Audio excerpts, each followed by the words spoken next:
Let me first start with you, Mr. Aditya Pratap.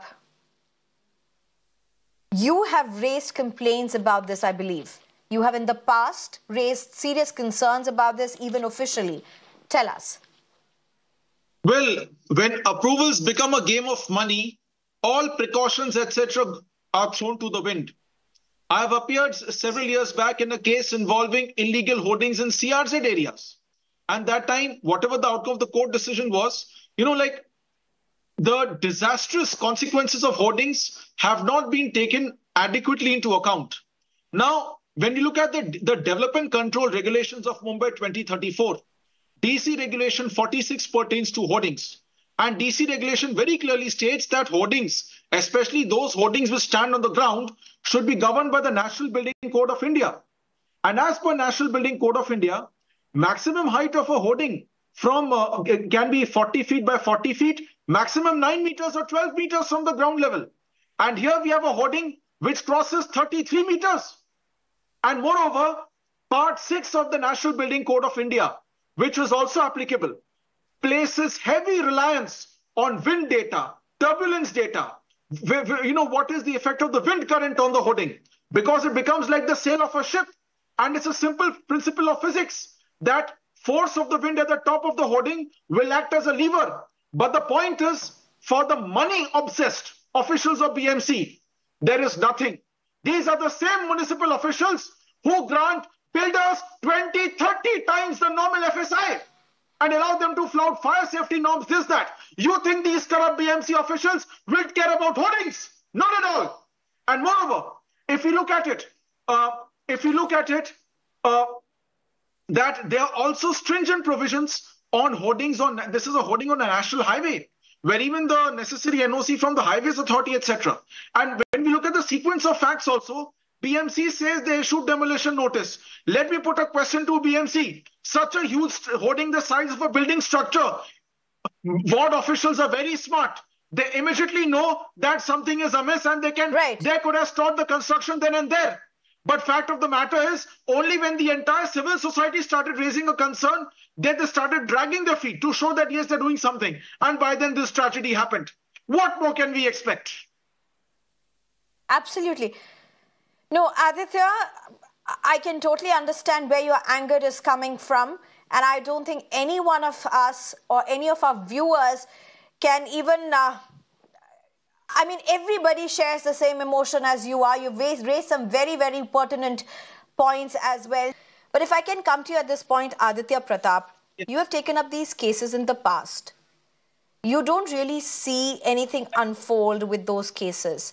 For a person who's been active on this field, for a person who's, there are citizens who would be looking right now and being very shocked with what has unfolded. But then there are those like you who have been actively petitioning in these cases. You have been taking these cases up before the legal system, before authorities, and yet you see nothing really unfold. What does it tell you? What's the takeaway for you? Well, there have been cases where, like I appeared in the case in which I had argued against, illegal hoardings being put up in CRZ areas, that no hoarding can be put up in a CRZ area without taking permission from the MCZMA, whether temporary or even banners or billboards whatsoever.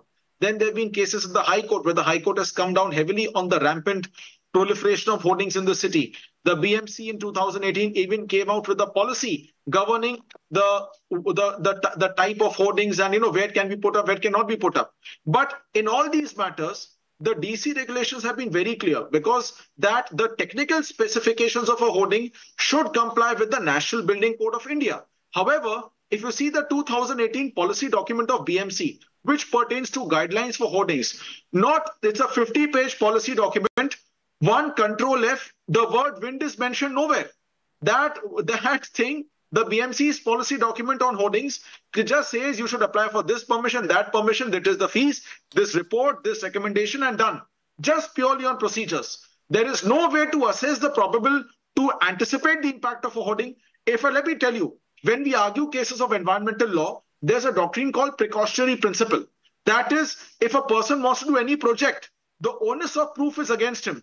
He cannot say that my project will not affect the environment. No, your project is presumed and deemed to have an adverse impact unless you demonstrate to the contrary. But clearly, no such yardstick was applied to these hoardings. Then there is one more important legal doctrine which is applicable, doctrine of public trust, wherein the municipal corporation and the other statutory authorities, be it railways, all those who engage in the blame game and passing the buck, they are trustees they are vested with the public trust. They are trustees of public assets. They are to ensure that the right to life of people is to be protected, and they're not to consider public interest like a balance sheet. But however, ultimately, how much can courts do? Courts keep passing after orders. Right. Let me tell you for a fact that today the public officials who are in Maharashtra, they don't even care for court orders. Even if the Bombay High Court passes a judgment, जब तक Maharashtra government उस judgment पे circular नहीं निकालेगी, तब तक ये लोग judgment court तक नहीं मानते. All right.